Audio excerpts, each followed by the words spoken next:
Yeah, so back again, this is part two, and we're talking about the Buffalo shooting. And we were pivoting off of the how the FBI was highlighting the rise of hate crimes against Black Americans.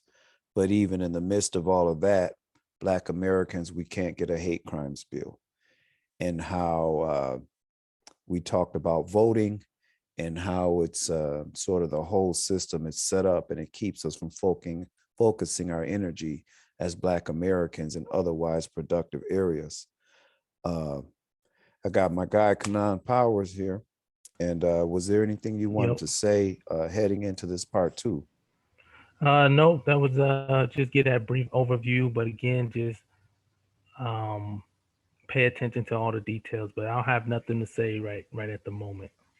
Okay, well, leading into this part two, man, we was talking about it, and it's odd that they're trying to turn this Buffalo shooting into sort of an all lives matters type thing. And that's the first thing. And then the other thing was that we know that there's federal hate crimes laws on the books now, and it's obviously illegal to kill and murder someone. Uh, and so my question is, what they always seem to tell us, or what the rhetoric is when it comes to Black people, is we don't need specific Black bills, because crimes that get committed against Black people when done with hate are covered by existing federal laws. It's sort of like that same mantra of a rising tide lifts all boats.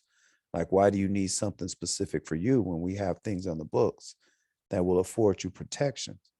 But if that's the case, why do we get legislation in favor of LGBTQ people? Why do we get federal hate crimes acts in the name of Asian people? And that's titled as, anti-Asian hate bills. And, could be a rhetorical question. I have some No, stats here, but I want to say if you got something on that, bro. no, just some briefly, but that has a lot to do with just the status and classification of Black people coming from slave, Black, African American. So when you really think of classification, the reason that I believe they're not really specific is because that's really still not considered a class of people. So even though everybody can fall under the Civil Rights Bill, and they'll say that's for everybody, not just Black, but then they'll tell us that we're protected under that, so we don't need something specific. But then other people that's protected under civil rights get something specific. So I think that kind of indicates that they're letting you know still that that's not really a class of people that will ever be protected under federal law specifically, if that makes sense. But That's that's all very I, yeah. That makes sense, man. It's very interesting. And even if they don't spell it out in the letter and say you're not a class of people in our opinion, the actions that they do speak louder than the words that they could write or any laws they could put on the books. If they have a law on the books um, that purports to protect and afford everyone equal protection under the law, that's only the verbiage, because the speech that's carried out through actions, or when you say actions speak louder than words, the way they act, it says something contrary to the laws in the book. So, yeah, that's a good point. Yeah, Very good point. definitely. Yeah. Okay, okay, so I have this just a quick tidbit of information here. About 64.9% of the 8,052 reported hate crimes incidents that year were based on race. This is referring to 2020. These crimes were based on race, ethnicity, or ancestry bias, according to the FBI. Within that category, Black Americans made up more than half of the victims. So 65% of the hate crimes that were based on ethnicity, race, uh, half of those Black people make that up. So that would be 32, 33% almost, Hmm. even though we're allegedly, 12, 13% of the population, depending on who you ask. But even in this same article, it says that these numbers are likely grossly misrepresented or underrepresented, because out of all the hate crimes that are perpetrated against Black people, a small fraction of them actually get reported as hate crimes. So people do Mhm. things, and then, official sources between the media and the law enforcement authorities, these things get reported as other. Mhm. We don't get all the crimes that are committed against us are not accurately reported against hate crime. Man, I remember a few years back when there was a slew of young Black men, well, within all age ranges, that were being found hung. They're being found hung from trees and being found effectively lynched. Mhm. And police were investigating, and they were ruling them all as suicides. When Yep. in some situations it was physically impossible for the person to have carried out what they said, what they alleged suicide was, like men hanging from trees in high places, where the gentleman didn't have the physical dexterity, or it would have been physically impossible for them to climb up there with the rope, tie the knot, and then just sort of jump down, and there was no sort of step stools or elevated platforms beneath them. Mhm. But yet and still law enforcement was calling it, ruling these as suicides. And so how often do these sorts of things happen to our people that are not being reported as properly as hate crimes? Yep, that's a big issue, and that when it comes to like American statistics, people cannot ignore the bias, right? So if you have a racist person taking the documents or documenting these incidents, they're going to bring that racial bias to the documentation. So that's why all statistics, they have those categories, that flexibility to put other. That way they can use their discretion, and their discretion is going to be biased to the person, the individual. And that goes with anybody, but we just know in America it's predominantly, racism that's going to create that bias, and then sexism, and then everything else. But I think that's a large thing to pay attention to when it comes to us, is we gotta realize how important it is to have some form of government, because if you don't have somebody really speaking on your behalf, you're never gonna get any progress politically or legally or anything like that, because you don't pose a threat if somebody wrongs you. So if they falsify the documents, even if we have proof of that, essentially they know there's nothing we can do about it. Like we can't send no, we don't have the power in that sense to send somebody to jail, or the United Nations is not going to intervene. So all of those components go into, I think, what you just mentioned about them not even ruling certain crimes as hate crimes for that reason, because they don't really have to. Right. Yeah, we don't have the power to hold them accountable, to punish them for wrongdoings. Um, there was one thing that in particular, as I was reading this article, looking at the imagery, um, I saw the image, one of these images, and you'll see it posted here online here or on your screen. I noticed that there's always, okay, so this is an article, and to remind you all, the title is Buffalo Shooting Highlights Rise of Hate Crimes Against Black Americans. And when I look at some of these headliner photographs that they use to accompany this article, in this particular picture, you'll notice there are three females. There are two Black females and one white female. And there in the distance behind, it looks like that could be, a guy back there marching, bringing up the rear, as it were.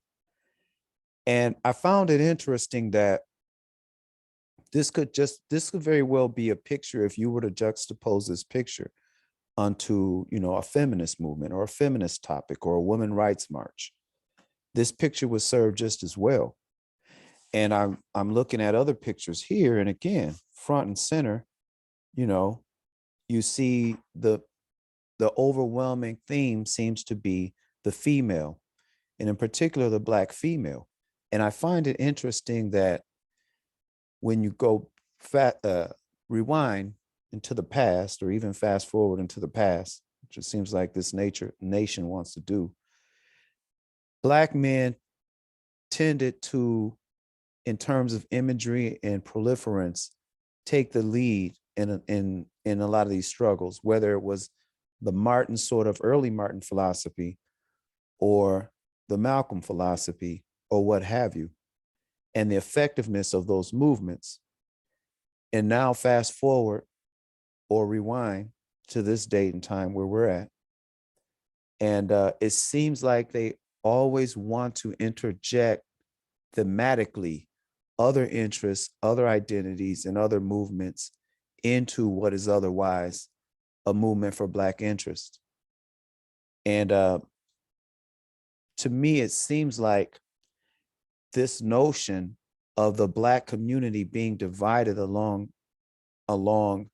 orientation, gender, age, and these other sorts of issues, I think it lends to it's indicative of an early tried and true play that our enemies ran on us from the beginning. Of early Black rights movements, the Black Power movement, was infiltrated by feminism and caused divisions and factions within the Black community, to whereas you have 50% of the population that can now choose to identify as something primarily other than Black. And then they further fragmented with ageism and orientations. But I just find that interesting, man. Like every time we're doing something, and when we have to rely on mainstream media to portray the essence of our movement and the leadership and the strength, categorically, they tend to resort to the same sorts of tactics. And I Yeah, guess in definitely. summary, I would say, shame, or I don't know what to call it. What do you think about that, man? Looking at this picture. I mean, that to me is somebody who's using an effective strategy. So if it's effective, they're gonna keep doing it, right? So they know that the headline can say one thing, the facts can be one thing, but they know psychology well enough to know that if I throw this picture up there, I can make light of the situation, or basically I can turn this situation into what I want people to talk about, what I want people to focus on. So I just personally think that it's effective. That's why you constantly see it. So with the Martin and Malcolm um, era, they learned a valuable lesson during that time, which is why they came into the churches, because they realized that religiously, the Black males had the ability to gather the attention of the community and organize. So Right. once they learned that lesson, they like, okay, we gotta take attention away from the Black male and you know put it emphasis on the female, because they know that the type of structure a female is going to run is going to be different from that of a male. Not saying which one is better or worse, but there's definitely going to be a difference, and we can kind of leave it at that. But a male is going to be a different type of leader than a female every time, and they rather have a female leader because they know the emotional factors that they can play on versus the logical factors that they may not be so able to play on with the male figures in that position. So I think all of those things kind of get mixed up in a pot, which is why you see the same type of strategy used over and over. Well, I think, man, is when you say, well, I'll say one is better. Male leadership is better than female leadership, in particular when you're talking about wartime and aggression and adversarial conflict. It just simply, that's what it is. I think Hmm. now it's curse words, it's bad language, it's triggering to say male leadership is preferable to female leadership in certain instances. But I think that's how far, even the essence of the language that we're able to use, um, Right. that's how far I think the language has decayed in certain instances, because otherwise, if you say a female presence is preferable to a male presence in many instances, right? Right. And that we as men, we have to be able to accept that, because that's the case. There are things that women are better at than men. And then there's vice versa. That's the essence of structure and having roles. And I think that now the mainstream has miseducated the masses and us in particular to the extent that if you say marching into battle, logically, look, there's a reason why when you look at armies and you look at battle, that there are mainly a lot of men in infantry. This is not just a coincidence. This is not just a function of preferring men to be in infantry situations. It's a logical, it's a logical, it's a logical strategy. When you look at Ukraine, when war broke out in Ukraine, and the Ukrainian government said, "Look, we need the men to stay, and you're going to have to fight. You cannot go." And then they allowed women and children to vacate the area. This is a function of preserving generationally the generations to come, not overstressing or burdening the women with saying you have to stay on this battlefield and fight. It was a logical choice. And what more, you didn't have a lot of feminists.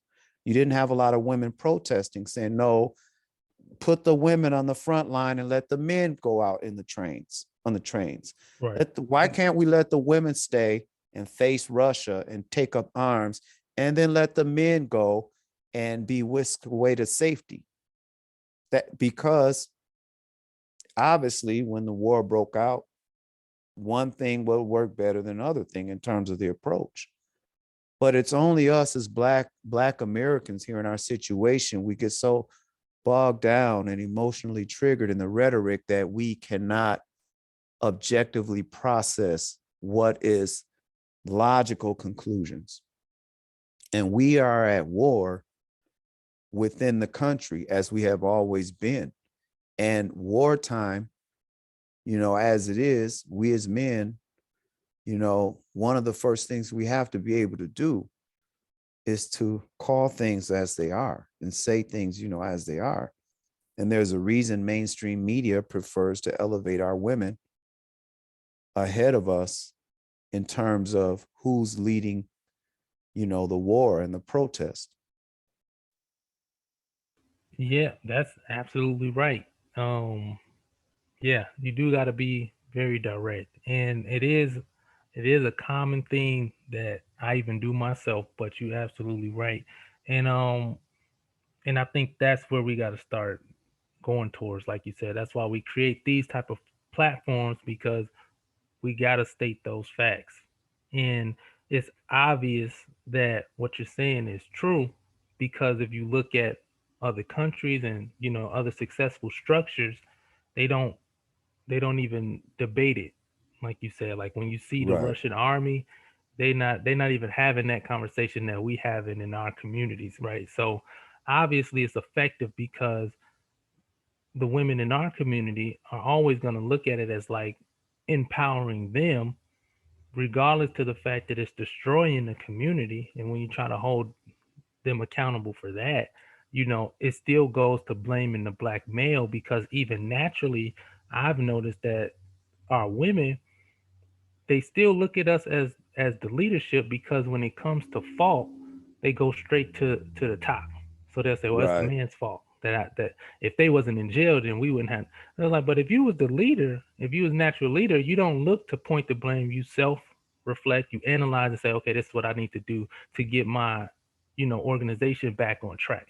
And that's something that I think is natural, that a lot of times the women don't even realize. When you call them out for being a leader, they want to be the leaders of the community, and you say, well, why so many shootings and this, and they're like, well, that's because the black man ain't here. It's like, well, if you the leader, but if you tell a black man, like, okay, this is happening in your community, most likely you're gonna have that black man self-reflect and say, this is what's happening, that's why I'm in this predicament, I need to get out of this situation. They might even have faults and say, they could point fingers. However, altogether, you're going to see most likely the black men are going to take more accountability for that situation, because naturally they know that they are the leaders as well. So you're absolutely right. Right. Well, what it seems to me like what we have as black men is we have a responsibility of leadership, and the responsibility of leadership we have, but we do not have the actual power in many instances. And the reason we don't have the actual power is because the warfare that we're facing and the battlegrounds that we're facing, it's not organic, it's not natural. It's not as if the Black community is going up against an identifiable enemy and that we have a natural, organic, traditional family structure that is unified and going against the enemy. It's like, as Black men, we bear the responsibility of leadership in the sense that even when Barack Obama was in presidency, for example, and he would say, well, what's wrong with the Black community is we need the men to stay and be fathers. And that's the problem. But ignoring the fact that we have institutionally and structurally, right, we have all this, the laws themselves are weaponized against us. And then at the same time, they'll say Black men are responsible for what's happening in the community, but then they'll turn around and say we actually are powerless. The women will say, like you said, the women will say they are in charge of the community and the family and the households.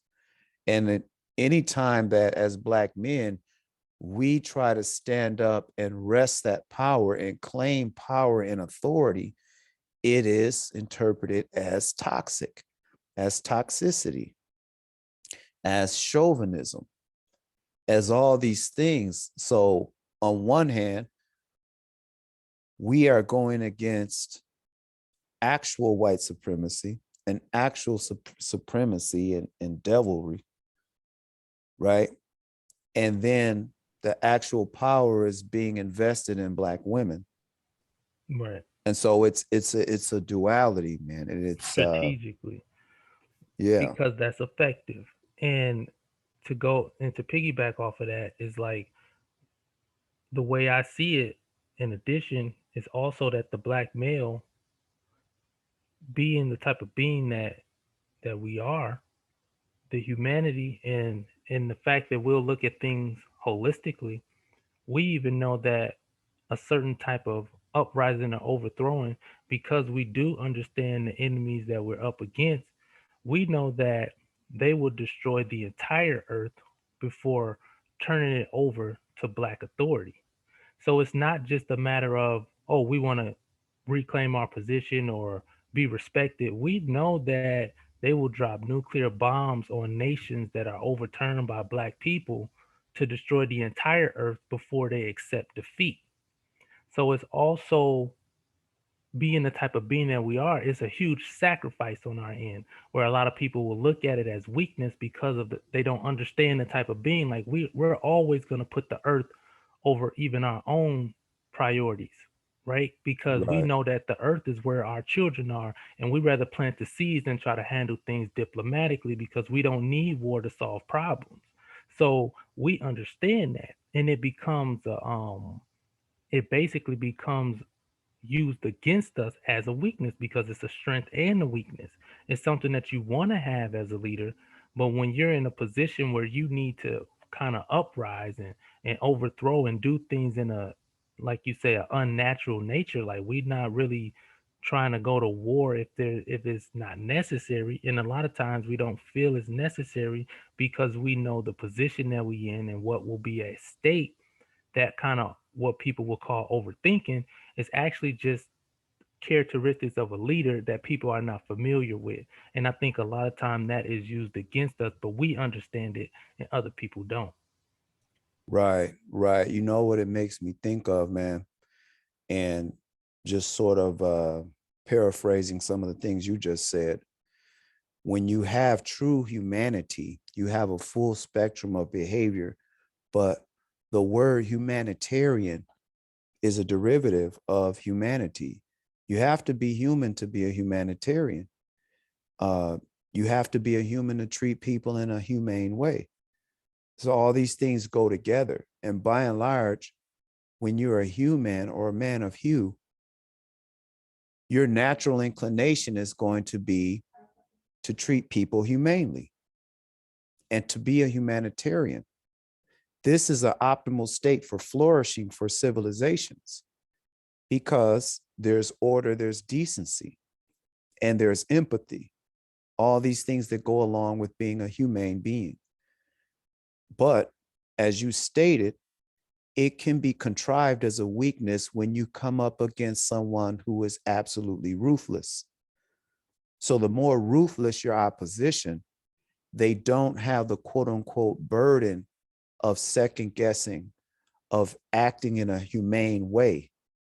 They can afford to be absolutely ruthless, which, you know, I guess properly it can be contrived as an advantage in that situation. I don't know. Right. I'm still hesitant to call it, a strength, as it were, Right. because in the absolute sense, ruthlessness is going to be ruthless and it's going to be destructive in any scenario. So if Black people were not here to be the primary target of oppression and ruthlessness, we know that white, quote unquote, civilizations, especially in their early days, consistently ate themselves on the Right. and It's perpetrated on self-destructing. themselves, right? Because that nature is only going to be an advantage to them in as much as they have an external target to focus on. But once, if we were to separate ourselves and create our own strongholds, right, they would have a true self-destructive nature. And that's the downside to that quote unquote strength of ruthlessness. Right. Which goes into kind of the Russia-Ukraine scenario, where you have countries that are really doing good. However, the greed and the thirst for power, it is going to cause, and that ruthlessness is going to cause self-destruction because you're causing problems in areas where problems really don't exist. You're making these things problems because you want to control resources, control this, that, and the third. So everything that has, you know, when they put things in order, what they call order is really all based off the principle of controlling it, not necessarily to make it better. So if they have alphabetical order, they want to control the scenario. If they have numerical order, so they don't really put things in the order in which they came, right? So it's like it don't matter if the chicken or the egg came first to them. They just want to be able to control how many chickens, how many eggs. So that's why they even organize things. And that's another kind of concept that I'll throw out later. But my overall point is that it is self-destructive, and you can see that in the nations that are so-called rich and powerful and thriving. You will have to ask yourself, why are those nations at war? We understand why the poor nations is at war, because in in times of famine and such things, people become unstable, right? So it would make sense for a poorer nation to even be at war if you looked at it from that perspective. But when you have rich nations that are thriving, where the people are overweight and they got food in abundance, it's like, well, what are you at war for? You will have to be at war because of control and ruthlessness. So I agree, Right. totally agree with that point. Control ruthlessness, right. And the nature will not allow them to be at peace. And it's a greed. When you think about like a vampire, for example, a vampire will go and it will find another being that has actual life. And the vampire, being an undead and not having a life of its own, needs to latch on to a living, an actual human. And then what will happen is that vampire will suck the life essence out of the human. And it will either completely destroy that human, or it will leave that human drained to later come back. And after that human is recovered, it will drain it some more in a constant perpetual state of draining that human. And in that instance, the vampire will be able to survive, but it can never know true life because it is not capable of generating life, love, culture, humanity on its own. It needs to be around actual humans so that it can continue to leech off of the humans. Right. And in some instances, unfortunately, we know And fables sometimes, when we read between the lines, are the best teachers of reality, that some of those humans can be converted into vampires themselves and begin to act as the person's, that's been leeching off of them in terms of their own self-perception and identity. There's a lot of converted Negro vampires running around here. Most definitely, and that goes into everything that we was talking about, um, as to why these tragedies we become numb to them, and how they convert the people into being, you know, as ruthless or barbaric, or adopt the philosophies that they have. They graduate those people into their organizations by giving them benefits for, you know, talking trash about the black community, or never really wanting black people to progress. So all of those things kind of tying together to say that, in a nutshell, we had to take these matters more seriously, and definitely, steps need to be taken to get out of this state of sickness, because that's exactly what we're living in on a day to day. It's just this sickening um, society, and it's starting to take a toll. It's been taking a toll on the black community, but you're starting to see the overall effects, because the spirit of black people, in my opinion, is definitely almost completely diminished. Well, bro, I would say on the bright side that there will be a remnant, as always will be, in the same way that the human will regenerate when it's not getting its blood sucked from the vampire. There will be a remnant, I believe, and the good thing about zero sum systems and ruthless systems are not sustainable over time. And I believe that's one Facts. thing that the dominant culture knows. We will expect to see an uptick in violence and acts of desperation and ruthlessness, just as that vampire from the movies, with his last dying gasps, when the sun is coming up and it's burning and it knows it has little time. This is when you're going to see the most desperation. And fear not, my people. Man, we're coming to a close on this second one, bro. I'm going to let you the last word. Well, no, that's I just want to say thanks everybody for listening. Hit the like button, subscribe. We appreciate it, and we're gonna keep the content coming. Facts. With that, we out. Peace.